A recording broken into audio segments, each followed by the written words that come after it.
ওটা ওটা ওখানে সিপিএম বিজেপির একটা ধরুন দুর্গ আগ্রা। একদম হয় না, আমাদের এমএলএ আছে তো ফিরদৌসী বেগম, যেটুকুনি আমি পূরণ করতে পারি না, ফিরদৌসী বেগম সবটা পূরণ করে দেয়। নমস্কার, আপনারা দেখছেন সোনারপুর বার্তা। আপনাদের সঙ্গে রয়েছে আমি ঋষিতা। এই মুহূর্তে আমরা আমাদের সঙ্গে পেয়ে গেছি জেলা পরিষদের সদস্য অঞ্জনা মাঝিকে। সরাসরি তার সঙ্গে কথা বলে নেব। প্রথমেই দিদি, সোনারপুর বার্তা আপনাকে স্বাগত। নমস্কার। আপনি জেলা পরিষদের সদস্য বনহুগলি থেকে, তো সেক্ষেত্রে এই মুহূর্তে কি কি কাজ চলছে ভোটের পরে? ভোটের পরে সমস্ত বুথে ঢালাই রাস্তা, পিচ রাস্তা চলছে, ইলেকট্রিকের কাজ চলছে, যেগুলো এমনি তার ছিল সেই তার মানে কভার হচ্ছে, আর পাইপলাইনের কাজ হচ্ছে, 3টে ট্যাঙ্ক রিজার্ভার সেগুলো হচ্ছে। অলরেডি মোটামুটি জলের কাজ 50%-এর ওপরে হয়ে গিয়েছে। সামনে বর্ষাকাল আসছে, নিকাশি ব্যবস্থা একটা বড় আমাদের এখানে খাল আছে, ড্রেনের ব্যবস্থা আছে, যেগুলো নিচু এলাকা সেগুলো একটু ডুবে যায়, কিন্তু প্রথম দিকে ডোবে না, কেননা খাল আছে, ড্রেনের ব্যবস্থা আছে। যখন খুব বর্ষা নেমে যায়, যখন জল আর সরার কোনো জায়গা থাকে না, তখনই একটু ডুবে যায় নিচু এলাকায়। তাছাড়া সেইগুলো কি রিকভারি করার কোনো কাজ চলছে? রিকভারি মানে আমাদের খাল সংস্কার, তো খাল সংস্কার তো অলরেডি আছে, তো ড্রেন পরিষ্কার, তার মাধ্যমে জল চলে যায়। আচ্ছা, আপনাদের এই যে বনহুগলি 2 নম্বর পঞ্চায়েত থেকে লিড কত ছিল? 6110 বনহুগলি 2। এর মধ্যে বোধহয় একটি মাত্র বুথে পিছিয়ে রয়েছে। সেই বুথটাকে নিয়ে কি পরিকল্পনা রয়েছে, তার পর্যালোচনা কি শুরু হয়েছে? একদম শুরু হয়েছে। সেই বুথে গিয়ে আমরা সবাই, মানে আমরা টিম ওয়াইজ, প্রধান, এক্স প্রধান, যুব সভাপতি, সেখানকার মেম্বার, আমরা সবাই মিলে গিয়ে মানুষের সঙ্গে কথা বলা হচ্ছে যে কিভাবে রিকভার করা হয়। তো আগে এই বুথে অনেক ভোট কম পেতাম আমরা, মানে কারণটা কি? কারণ ওটা ওখানে সিপিএম বিজেপির একটা ধরুন দুর্গ আগ্রা। একদম সেখান থেকে আমরা রিকভার করে করে করে করে আমরা এই 14 ভোটে লস পেয়েছি। তো আশা করছি যে সামনে বিধানসভায় আমরা রিকভার করে নিতে পারবো, আশা করছি। যতটা ওখানে অভাব আছে সেগুলো পূরণ করার চেষ্টা করছি। এই যে যাদবপুর লোকসভা কেন্দ্রের তৃণমূল কংগ্রেস প্রার্থী জয়ী হয়েছে সায়নী ঘোষ, তো এতে কতটা আনন্দিত? আমরা ভীষণ আনন্দিত। আমরা ওনার জন্যে আমাদের বনহুগলি 2-এর সবাই, প্রধান থেকে যুব সভাপতি থেকে সমস্ত মেম্বার, সমিতি মেম্বার, আমরা সবাই মিলে কাজ করেছি টিম ওয়াইজ। সব বুথে বুথে গিয়েছি, যে লোকসভা বলে যে আমরা চুপ করে বসেছিলাম, পঞ্চায়েত ভোটে যেমন বাড়ি বাড়ি গিয়ে ডোর টু ডোর করি সে নয়, কিন্তু লোকসভাও আমরা বাড়ি বাড়ি ডোর টু ডোর করে সবাইয়ের কাছে বার্তা পৌঁছেছি আমাদের সায়নী ঘোষ আমাদের প্রার্থী, আমাদের জিতলে কতটা আমাদের লাভ হবে, কতটা কি হবে সেটা সবাই মানুষের কাছে বুঝেছি এবং মানুষও বুঝেছে। সেই জন্যই আজকের উত্তর বিধানসভার মধ্যে বনহুগলি 2 6110 ভোটে লিড দিয়েছে। ভোটের পরে 15 ফিনান্সের কাজ কতটা হচ্ছে?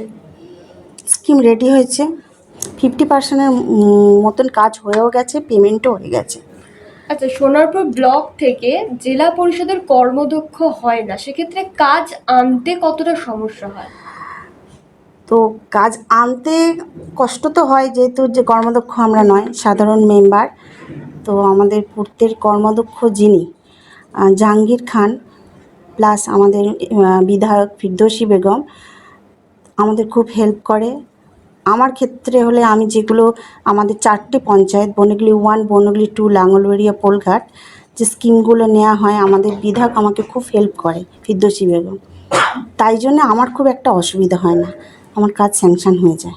মানে সেক্ষেত্রে না, আমার খুব একটা স্যাংশন, হয়তো কর্মদক্ষদের থেকে আমি একটু কম পাই, মানে যেহেতু আমি সাধারণ মেম্বার, তো হলেও হয়ে যায়। কর্মদক্ষ থাকলে বোধহয় অনেকটা সুবিধা। কর্মদক্ষ থাকলে তো যেখানে আমি 100টা পাবো সেখানে ওরা 500টা পাবে, তো হয়ে যায়, কোনো অসুবিধা হয় না। আমাদের এমএলএ আছে তো ফিরদৌসী বেগম, যেটুকুনি আমি পূরণ করতে পারি না, ফিরদৌসী বেগম সবটা পূরণ করে দেয়। আর সরকারি যে প্রকল্পগুলো রয়েছে, কোন কোন প্রকল্পগুলো পৌঁছে দিতে পারছেন? আর 72টা প্রকল্প মমতা ব্যানার্জির, বিশেষ করে লক্ষ্মী ভাণ্ডার, রূপশ্রী, কন্যাশ্রী, সবুজ সাথী, বিধবা ভাতা, বার্ধক্য ভাতা, আবার যে গ্রুপের লোন, প্রত্যেক স্বনির্ভর গোষ্ঠী সবটাই পাচ্ছে মানুষ। ফ্রিতে রেশন, মমতা ব্যানার্জি যে প্রকল্পগুলো খাদ্য সাথী, রেশন কার্ড সবই পাচ্ছে।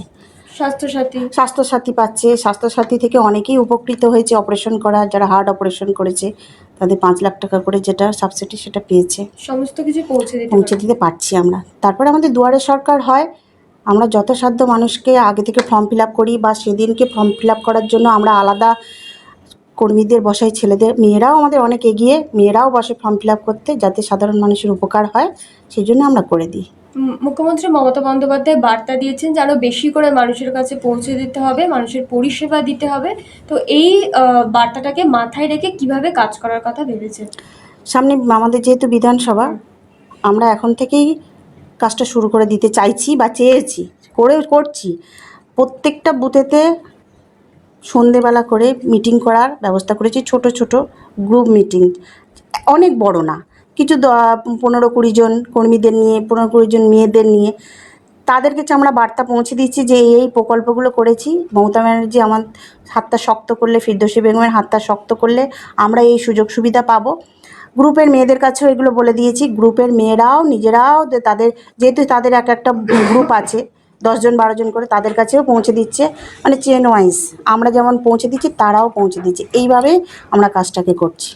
তাহলে পরবর্তী নির্বাচনের আগে কতটা সফলতা আসবে বলে আমরা চেষ্টা করছি যে যত বেশি করে সফলতা আসে বিধানসভা। আমাদের ফিরদৌসী বেগমের হাতটা যেন আরও শক্ত হয়, মমতা ব্যানার্জির যেন হাতটা শক্ত হয়, সেই জন্য আমরা খুব চেষ্টা করছি।